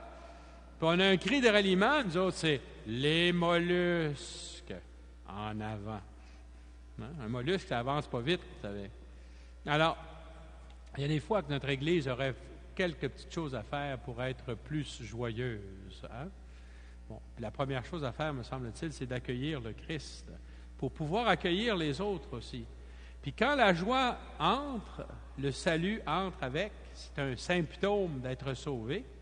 Et puis Jésus dit, lui aussi est un fils d'Abraham. Lui aussi, comme ça, Abraham a accueilli Dieu, il est appelé à l'accueillir, puis moi je l'accueille aussi, c'est un accueil mutuel. Et le Fils de l'homme, ça c'est Jésus. Ça vient de Daniel chapitre 7, là, où Daniel a une vision comme un fils d'homme qui descend du ciel. Le Fils de l'homme, c'est Jésus, est venu chercher et sauver ce qui était perdu. Il y a une bonne nouvelle, là, c'est qu'avant d'accueillir Jésus, Jésus nous cherche. Pas dans le sens de « il ne faut pas me chercher ». Ça, c'est pas le bon sens, non. Il cherche, il nous cherche, il nous veut, il veut nous accueillir, puis il veut que nous, on l'accueille. Puis pas pour nous condamner, pour nous donner le salut, pour nous sauver. Parce qu'il sait que quand on s'éloigne de lui, on se perd. Il veut plutôt qu'on se perde en lui. Alors, c'est mon avant-dernier texte, puis il est déjà 9h moins 25. Je vais lire maintenant un dernier texte pour ce soir, qui vient des Actes des Apôtres, chapitre 9. Et là, c'est la conversion de Paul. Vous allez dire, mais qu'est-ce que ça a d'affaire avec l'accueil, ça, la conversion de Paul? Bien, je vais le lire avec vous, puis je voudrais que ça serve de conclusion à notre réflexion sur l'accueil. Alors, Saul, ça, c'est pas Saul comme dans Saul et Gobelet, là, Marc Favreau, là. Saul, c'était le nom juif de Paul avant sa conversion. Puis vous savez que Saul, au chapitre 7, là, il avait mis ceux qui avaient lapidé Étienne avaient mis leur manteau aux pieds de Saul, et puis il approuvait ce meurtre. Puis après ça, il s'était mis à poursuivre, à persécuter l'Église. Puis là, il était vraiment enragé. Hein? Quand on dit que il était enragé contre l'Église, parce que selon lui, avec sa formation de pharisien, suivre Jésus, c'était aller contre le judaïsme. C'était tout à fait impossible. Alors Saul était animé d'une rage meurtrière. Il n'était pas vraiment, là, il faisait pas juste murmurer, il murmurait avec rage. Et il alla trouver le grand prêtre et lui demanda des lettres pour les synagogues de Damas. Damas, c'est en Syrie, là, ça prend au moins 3 jours à pied pour se rendre de Jérusalem à ça, afin que s'il trouvait des hommes, pas juste des hommes, on dit que Paul était un peu sexiste, mais là, il voulait arrêter des hommes et des femmes. Hein? Tous ceux qui suivaient le chemin du Seigneur. Mais je suis pas mal sûr que quand Paul est allé voir le grand prêtre, il n'a pas dit le chemin du Seigneur. Ça, c'est Luc qui écrit ça. Tous ceux qui suivent Jésus, finalement. Et il les amène enchaînés à Jérusalem. C'était son projet. Il était en route et approchait de Damas. Soudain, une lumière venant du ciel l'enveloppa de sa clarté. Il fut précipité par terre, et je mets le texte à pause. Avez-vous trouvé le cheval? Si vous avez vu des icônes, des peintures de la conversion de Paul, Paul, il tombe toujours d'un cheval. Est-ce que vous l'avez trouvé dans le texte que je viens de lire? Il n'y a pas de cheval. Puis j'ai un de mes confrères à qui j'ai essayé d'expliquer ça au moins 50 fois, là. Je disais, Gilles, il n'y en a pas de cheval. Mais voyons donc, il ne pouvait pas. C'est une grande distance. Il devait voyager en cheval. Mais j'ai dit non, il ne voyageait pas en cheval, il voyageait pied, comme tout le monde. Et juste les grands riches qui peuvent voyager en cheval. Puis c'est sûr et certain que si moi, on m'avait engagé pour faire un portrait de Paul qui tombe, c'est sûr que c'est pas mal plus spectaculaire de tomber d'un cheval que de s'enfarger sur un caillou. Hein? Bon. Donc, c'est sûr que pour présenter dans un dessin, là, c'est quelque chose qu'on aime faire. Mais, moi, je dis à mon confrère, si c'était le cheval qui était tombé, ça serait la conversion du cheval, pas la conversion de Paul. Et c'est lui, finalement, Paul, qui est enveloppé de la lumière du Christ et qui, enveloppé de la lumière du Christ, vit une expérience de mort. Il tombe à terre comme mort. Et rappelez-vous ce qu'on va dire à Noël. Hein? L'évangile qu'on lit le soir de Noël, c'est l'évangile de l'apparition des anges aux bergers. La gloire du Seigneur les apparut, ils virent une multitude des anges, et la gloire de Dieu les enveloppa de sa lumière. Qu'est-ce qui est arrivé à Paul? La lumière venant du ciel l'enveloppa de sa clarté. C'était Noël pour Paul. Hein? Et là, précipité par terre, il entend une voix. « Saul, Saul, pourquoi me persécuter? Qui es-tu, Seigneur? Je suis Jésus, celui que tu persécutes. » Alors ici, c'est extraordinaire parce que quand Paul dit « Je veux arrêter tous ceux qui suivent le chemin du Seigneur », ça fait écho à ce que Jésus va dire dans l'Évangile de Jean. « Moi, je suis le chemin, la vérité et la vie. » Hein?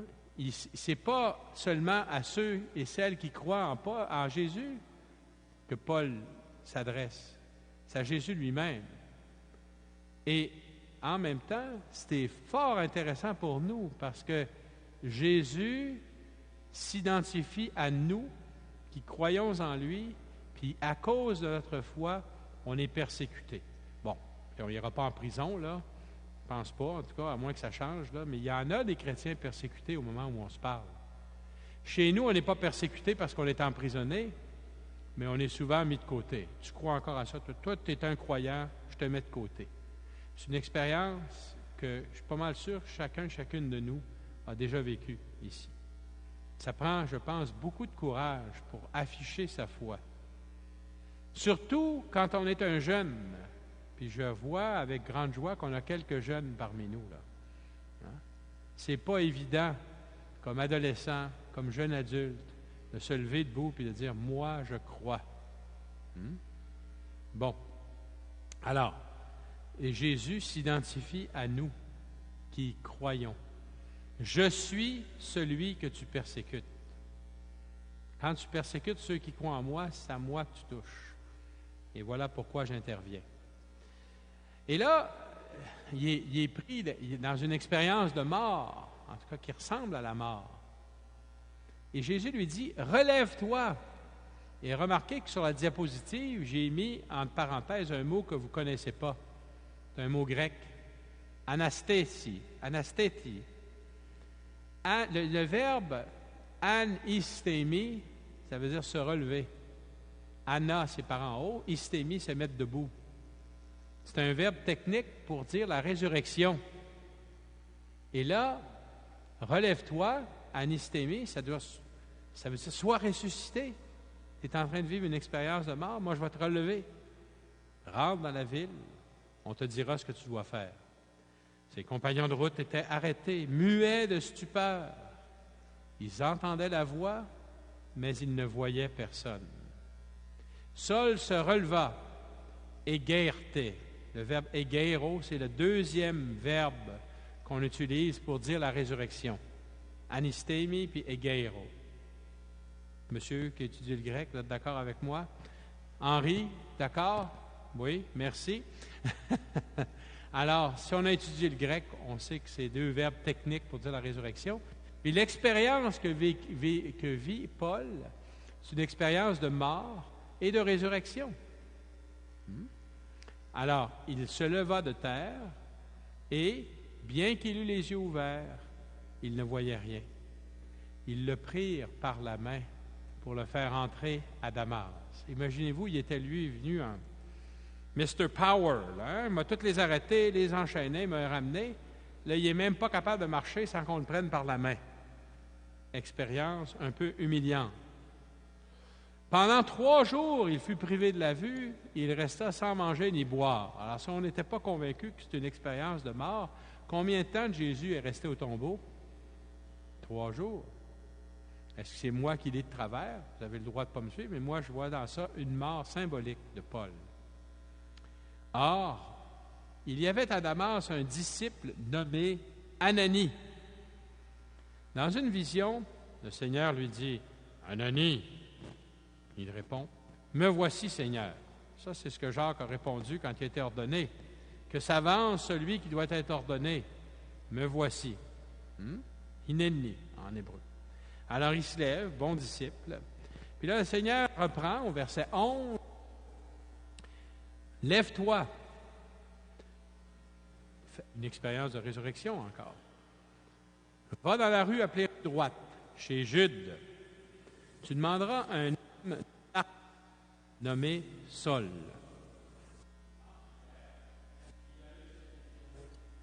Est-ce qu'on m'entend encore? Oui. Un homme du nom d'Ananie entrait et lui imposait les mains pour lui rendre la vue. Alors, Jésus, ressuscité, il veut que l'expérience de résurrection de Paul soit complète. Mais il ne veut pas faire ça tout seul.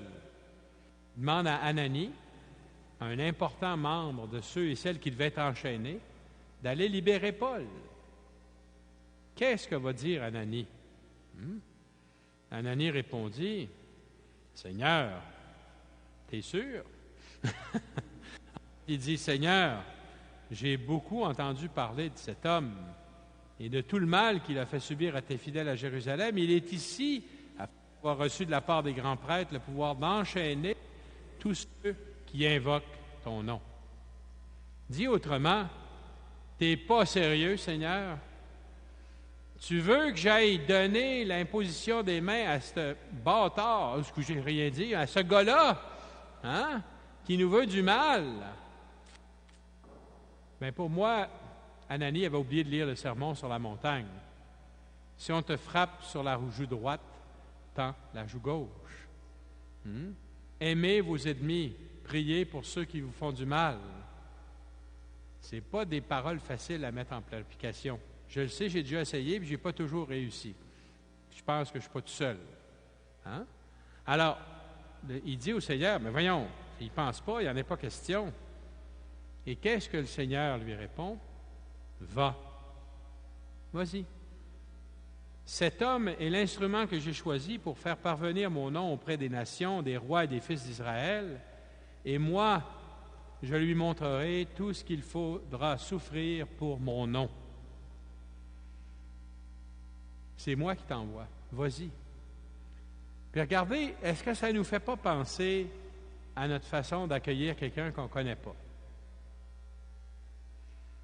Quelqu'un qu'on ne connaît pas qui vient ici, là. Voyons, c'est qui ça?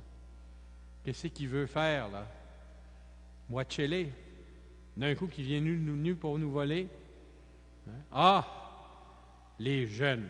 Il y en a un qui vient de partir, c'est parce qu'il y avait un autre rendez-vous quelque part. On ne peut pas leur faire confiance. Les jeunes. Je me souviens, moi, quand j'avais 10 ans, j'avais voulu quêter à l'église. Puis je m'étais fait arracher le panier des mains parce que j'étais sûr, à 10 ans, que je n'étais pas honnête. Moi, j'étais un voleur, là. Ce qui m'intéressait, ce n'était pas de passer à la quête, c'était de ramasser ce qu'il y avait dans le panier. Ma mère n'avait pas été très contente après la personne qui m'avait arraché le panier des mains, je peux vous dire ça. Alors, vous voyez, on a tous nos préjugés. J'ai un autre père mariste qui est décédé depuis longtemps. Il aimait bien nous citer cette phrase-là. Il était curé dans un petit village de campagne que je ne nommerai pas. Puis il disait, il y avait 2 madames qui n'étaient pas capables de se sentir. Puis là, il y en a une qui disait à l'autre, de la madame à une de ses amies, « Laide comme qu'elle est, puis belle comme qu'elle se crée, qu'elle rise donc d'elle avant de rire des autres. » Voulez-vous une petite traduction pour ceux qui ne sont pas québécois, là? Laide comme elle est, et belle comme elle se croit, qu'elle rit donc d'elle avant de rire des autres. Elle avait pas mal catégorisé son ennemi. Mais on a tous nos préjugés. On a dit, moi, je suis prêt à aller dans cette paroisse-là parce qu'il y a un bon curé. Mais ce curé-là, rien savoir. Des petits exemples. Mais ce n'est pas ici à Gatineau, là, c'est ailleurs. C'est dans d'autres paroisses, puis dans d'autres diocèses. Je penserais à Ottawa, Cornwall. Ce qui est intéressant, c'est qu'Ananie se laisse convaincre. Il partit, il entra dans la maison, il imposa les mains à Saul. Ça, c'est un geste de bénédiction. Et il avait dit, pas lui, Seigneur, puis écoutez comment il l'appelle maintenant. Saul, mon frère. Moyenne conversion. Celui qui m'a envoyé, c'est le Seigneur, c'est Jésus qui t'est apparu sur le chemin par lequel tu venais. Ainsi, tu vas retrouver la vue. Déjà un beau miracle. Je ne savais pas qu'Ananie était ophtalmologiste. Et tu seras rempli d'Esprit Saint. Aussitôt tombèrent de ses yeux comme des écailles. Il retrouva la vue. Il se leva, encore signe de résurrection. Il fut baptisé, à être plongé dans la mort pour ressusciter avec le Christ. Il prit de la nourriture. Les forces lui revinrent. Il passa quelques jours à Damas avec les disciples. Sans plus attendre, il proclamait Jésus dans la synagogue, affirmant que celui-ci est le Fils de Dieu. Pourquoi j'ai pris ce récit pour vous parler de l'accueil? C'est plutôt Paul qui a été accueilli chez Jude dans la rue droite. C'est parce que il me semble que dans ce récit, qu'on appelle souvent le récit de la conversion de Paul, puis on a raison de le dire, il n'y a pas juste Paul qui s'est converti. Il y a aussi Ananie, puis la communauté chrétienne, qui, pour de très bonnes raisons, ne voulait rien savoir de Paul. En avant les braves, sauf qui peut les peureux. Ils voulaient sauver leur peau. Il n'était pas question qu'ils accueillent ce gars-là. Ça n'a pas été une ruse pour qu'ils viennent les arrêter après. Mais Dieu leur dit, non, vas-y, c'est moi qui t'envoie. Donc, il a fallu qu'ils se convertissent à l'idée que Paul deviendrait chrétien d'abord, puis deviendrait un grand apôtre. Et si Ananie avait dit non, il nous manquerait la moitié du Nouveau Testament. Toutes les lettres de Paul ne seraient pas là. Alors, voyez l'importance de l'accueil de Paul par Ananie et par la communauté chrétienne. Puis ensuite, il a fallu, quand il est arrivé à Jérusalem, que tout le monde avait peur de lui, tout le monde se sauvait, et c'est Barnabé qui l'a pris, puis qui est allé le présenter aux apôtres pour qu'il soit accueilli. Alors, moi, ce que je voudrais nous dire simplement ce soir, puis ça va être ma conclusion, c'est que accueillir, ça fait partie de notre vie chrétienne. Je pense que ça fait 2 ans que vous avez ça comme thème dans le diocèse d'Ottawa-Cornwall, dont, je suis retraversé le pont trop vite, excusez, dans l'archidiocèse de Gatineau. Bravo. Accueillir, ça veut dire accueillir Dieu, accueillir le Christ. Laisser le Christ venir en nous pour nous transformer. Comme il a transformé Marthe, comme il a invité Simon le pharisien à être transformé, comme il a transformé Zachée. Toutes ces histoires-là, il faut qu'elles soient réécrites. Il faut écrire la conclusion, puis on va l'écrire dans notre vie. Accueillir Christ. Puis si on laisse son accueil nous transformer. Et ça va conduire à accueillir plus souvent le Christ, mais surtout à nous accueillir les uns les autres.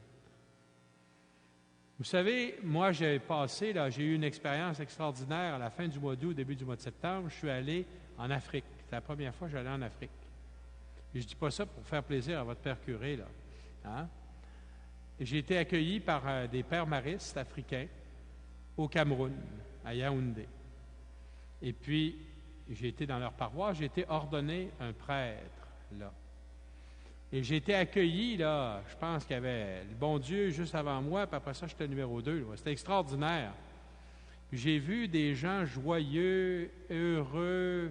C'était extraordinaire. Hein? Alors, ça m'a donné le goût d'en accueillir d'autres aussi, moi. Bien, nous autres aussi, je pense qu'on est appelés comme Église à accueillir, à s'accueillir les uns les autres, à être une Église vivante. Et ce que je vois ce soir, ça m'encourage beaucoup. J'ai des gens heureux de croire, qui ont pris tout un vendredi soir où il faisait beau pour venir entendre les placotages de Monseigneur Yvan. C'est quelque chose, ça. Bon, mais c'est aussi une Église qui doit s'ouvrir à ceux qui n'osent pas venir, pour toutes sortes de raisons. Ils peuvent être un petit peu comme notre ami Zachée, à cause de la foule. Ils n'osent pas venir. Ils peuvent avoir été blessés par une expérience d'Église dans le passé. Il y en a plusieurs qui, c'est à cause de ça, où ils ont entendu parler de toutes les blessures que des gens ont subies en Église.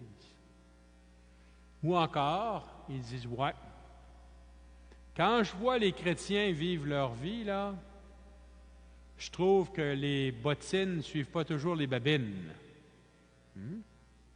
Bon. Alors, il y a toutes sortes de bonnes raisons. Mais nous, on a peut-être toutes sortes de bonnes raisons de les laisser dehors aussi. Est-ce qu'on ne se laisserait pas déranger par Dieu pour accueillir d'autres personnes, des personnes qui n'ont pas toujours les mêmes opinions que nous, qui n'ont pas toujours les mêmes dons que nous, mais que le Seigneur appelle à partager leurs dons avec nous pour l'Église. Il me semble que c'est ça que Ananie s'est fait tordre le bras un peu, là. Mais il a réussi à se détordre le bras et à imposer les mains et à accueillir Paul. Est-ce que nous, comme Église, on est assez accueillants pour accueillir le Saint Paul du 21e siècle? Je ne sais pas où il est, mais si on ne fait pas des efforts pour ouvrir notre cœur puis nos églises, ce que j'ai trouvé intéressant ce soir, c'est probablement à cause de la belle température, mais la porte de l'église est restée ouverte pendant tout le temps de la conférence. Il y en a qui sont rentrés, d'autres qui sont sortis. Extraordinaire. C'est un beau symbole de ce qu'on devrait être. Et ce que j'espère et ce que j'ose demander au Seigneur, c'est que notre Église, même si je vis de l'autre côté de la rivière, je dis notre Église, soit toujours une Église qui a le souci d'accueillir le Seigneur, de se laisser accueillir par lui. Ça, c'est accueillir le Seigneur. Je pense que si on est tous d'accord, on ne serait pas ici autrement ce soir. Se laisser accueillir par lui, on est tous d'accord parce qu'on est des pratiquants, mais des fois, se laisser accueillir par Jésus ressuscité, là, c'est dérangeant un peu. Et surtout, ce que je demande au Seigneur, c'est que notre communauté chrétienne qui forme le corps du Christ soit accueillante envers les autres. Ça ne veut pas dire d'être tiède et de dire, voyons donc, tout est bon, pas besoin de... Il ne faut pas se convertir. Non, on a une vérité à proclamer. Mais il faut toujours accueillir ceux qui, comme Zachée, cherchent à voir qui est Jésus. Puis il y en a plus qu'on pense. Il faut même accueillir ceux qu'on pense qui n'ont pas d'affaires dans notre communauté, les Pauls d'aujourd'hui. Puis, qui sait si à travers nous, comme communauté ou comme individu, le Seigneur ne suscitera pas pour l'Église d'aujourd'hui un nouveau Saint-Paul. Puis même si c'était juste un petit Saint-Matthieu, ce serait déjà pas pire. Hein? Vous voyez? Puis j'ose espérer, je vais terminer là-dessus, que moi je veux aussi remercier le Seigneur de votre accueil à mon endroit. Puis j'espère que je n'ai pas été trop tannant, trop Yvan le Terrible, mais je prie pour qu'ensemble on puisse être véritablement une Église aux portes ouvertes et au cœur accueillant. Merci d'avoir investi votre vendredi soir dans cette retraite paroissiale.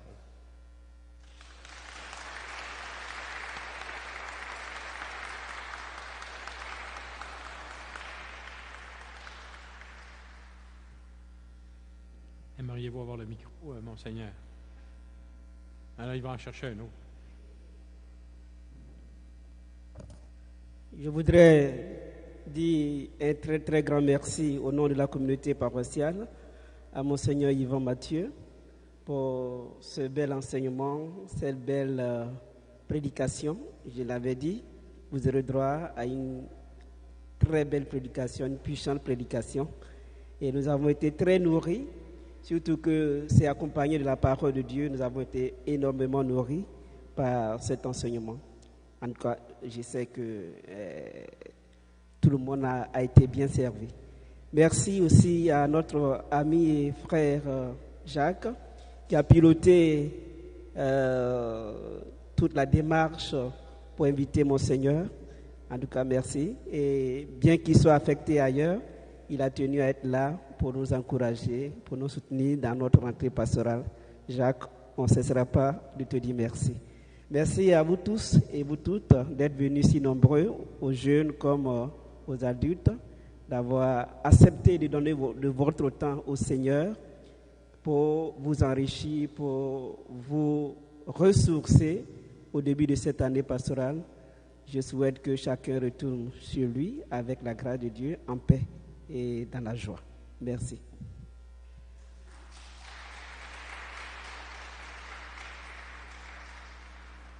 C'est pas parce qu'un évêque va avoir le dernier mot, mais j'aimerais vous signaler que grâce à nos techniciens qui ont travaillé fort, parce qu'ils ont transformé ça. C'est ça, je voulais dire merci aux techniciens, je les avais oubliés. Ils sont perchés dans le jubé, là. Merci aux techniciens. Voilà. Et merci d'avoir trouvé l'icône de Roublev, la Trinité qui est accueillie par Abraham.